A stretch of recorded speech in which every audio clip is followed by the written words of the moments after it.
President Trump wants to prosecute people who burn the American flag. AI is making us dumber. And Chris Christie battles Donald Trump in a war featuring the people's choice for president and Donald Trump. And more on this week's America Uncovered headline. Welcome to America Uncovered. I'm Chris Chappell. I just want to say thank you all for leaving an American flag emoji in the comments. It's been a huge help with engagement and YouTube's algorithm. Just be careful not to leave a fire emoji next to the American flag emoji. That could get you into trouble, because President Trump signed an executive order calling for the prosecution of those who burn the American flag. You burn a flag, you get 1 year in jail. You don't get 10 years, you don't get 1 month. You get 1 year in jail, and it goes on your record. Oh no, not my record. The whole reason I started YouTube channels is because I wasn't able to get any other job because my principal in the 4th grade wrote me up for chewing gum in class and put it on my permanent record. Felons have an easier time seeking employment than I did. Now, some of you are probably thinking, but Chris, isn't this executive order a violation of the First Amendment? Since it was decided in a 5-4 decision in the 1989 Supreme Court case Texas v. Johnson that burning the American flag is protected as free speech? First of all, excellent job just knowing 36-year-old Supreme Court cases off the top of your head. You must be a terror at pub trivia. But second, what Trump was describing was what he'd like to see happen. Since executive orders aren't spells, he can't just cast them and magically make the Constitution disappear like he's Harry Potter. Even though he and J.K. Rowling probably have similar views on trans people. More on that in a bit. Burning the American flag, as distasteful as many might find it, is still protected as a form of free speech. Unlike burning a pride flag, you bigot. But what Trump is calling for is for flag burners to be prosecuted for crimes relating to burning the flag. As he explains in the order, the court has never held that American flag desecration conducted in a manner that is likely to incite imminent lawless action or that is an action amounting to fighting words is constitutionally protected. When you burn the American flag, it incites riots at levels that we've never seen before. People go crazy. In a way, both ways. So basically he's arguing that while burning the flag itself is legal, it's kind of like a picture of Eazy-E. They put up his picture with silence because his identity by itself causes violence. Yeah, I bet you didn't suspect me of being an NWA fan, but back in the 80s, I couldn't get enough of the National Wrestling Alliance. So what's actually happening is Trump is suggesting measures to discourage flag burning, such as threatening visas and the citizenship status of immigrants, or prosecuting people who burn the flag for other state laws, such as burn restrictions or disorderly conduct. Whereas I am concerned about carbon emissions. We are not the same. Even some conservatives are upset about this, and of course, Democrats are furious as they would never suggest passing laws banning flag burning. So I hope, Mr. President, that we can pass a law that criminalizes flag burning and desecration. I agree that this burning, this desecration that can happen to our flag is something that people have a right to ask this body to try to prohibit and prevent. Wow. Was Hillary Clinton just trying to get rid of the First Amendment there? Did it have information on her or something? Speaking of actions raising First Amendment concerns, Texas Attorney General Ken Paxton says he's instructing Texas schools to display the 10 Commandments in classrooms starting September 1st. This is in accordance with Texas Senate Bill 10 passed earlier this summer. Now some of you are probably thinking, but Chris, isn't this law also a violation of the First Amendment, since it was decided in the 1980 Supreme Court case Stone v. Graham, where it was ruled 5-4 that a Kentucky statute to hang the 10 Commandments in classrooms violated the Establishment Clause of the First Amendment, which is the foundation of separating the church and state? First of all, seriously, could you please join my pub trivia team? We'd be unbeatable. And second, yeah, a judge ruled Texas can't put up the 10 Commandments in certain school districts' classrooms while a lawsuit makes its way through the courts.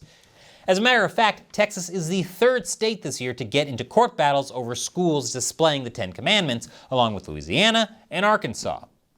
Many also want the 10 Commandments to be displayed in federal buildings, which isn't the worst idea since Ken Paxton could have used a reminder to not commit adultery. allegedly.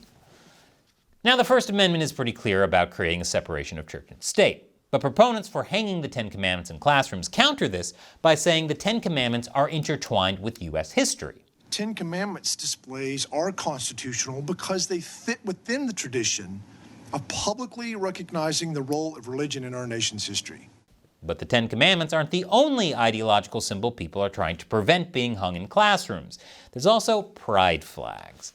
Several states have passed laws banning pride flags in schools and public buildings. And one judge in Denver ruled against a father who wanted to hang a straight pride flag in his child's classroom. Without Googling it, I just assume a straight pride flag is the Monster Energy logo over a pair of Crocs. And after the break, AI is making our ability to think less good. Welcome back. A new MIT study revealed that relying on AI like ChatGPT may be eroding people's critical thinking skills. It's hard to argue against that, not just because our critical thinking skills are crumbling faster than Chinese infrastructure. There's evidence everywhere, such as the fact that this X-post from The Economist about this exact story has a grammar mistake in it. I can't tell if this is brilliant meta-satire or we're already cooked. But this isn't to say AI is inherently evil. People said that radio, TV, and the internet were all going to make us stupider. Heck, Thomas Jefferson said novels were a great obstacle to a good education. Plato said writing would be the death of memory. And Julius Caesar said, "Ow, ow, quit stabbing me," which is unrelated to this, but I bet he wasn't a fan of this painting. As much as comment sections might lead you to believe that people are getting dumber, it's also possible that's just a window for how dumb we've always been. Speaking of things that make you fear the future, it's time for another edition of What the Heck's Going On in Europe?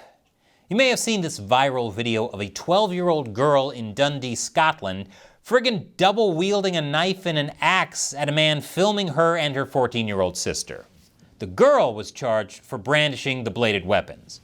This led to outrage, with many people online claiming that the man filming her was a creep who was trying to assault the children. Art has been made of the girl, who's being hailed as a folk hero, and claims have been made that the person filming the video attacked and put another 13-year-old girl in the hospital. Now sure, I couldn't find any confirmation of that, but if you saw it on the internet, it has to be true. And it's easy to believe, as the UK has been accused of helping grooming gangs thrive by not cracking down on them harshly enough. And a grooming gang was even caught and convicted in this very city of Dundee. However, Scottish police have issued a misinformation warning over this girl's arrest. According to the police, the couple filming the video were Bulgarian and were allegedly approached by the children first, which is also easy to believe since Scotland has an issue with youth gangs who carry knives. And the Daily Mail interviewed the man who filmed the video, 21-year-old Fatos Ali Doumana, who's been in the UK for 4 years. He was with his wife at the time of the incident. He claims the girls accosted them, shouting expletives and calling them migrants, and CCTV footage from a nearby shop proved this, which is why the girl was charged. So, like most things on the internet, it depends on who you believe. The only thing we can be sure about in the story, and in life in general, is that no matter their age, never, ever mess with a Scot. 2 children were killed and 17 others were injured at a mass shooting at a Minneapolis Catholic school. I know I kind of just jumped into the story, but there really isn't a lighthearted segue you can make into child murder. The shooter, who took their own life, was a 23-year-old trans woman. They scrawled a series of messages all over the weapon that were anti-Trump, anti-Christian, and racist, and they even expressed admiration for other mass shooters, including Sandy Hooks. While everyone wants to make this shooting about a bigger thing like gun control or trans people, I just want to stay focused on mourning the victims of an evil psychopath. Call me old-fashioned, but I think sometimes humanity should take priority over trying to score political points. God, after that last story, I feel like we need to lighten the mood.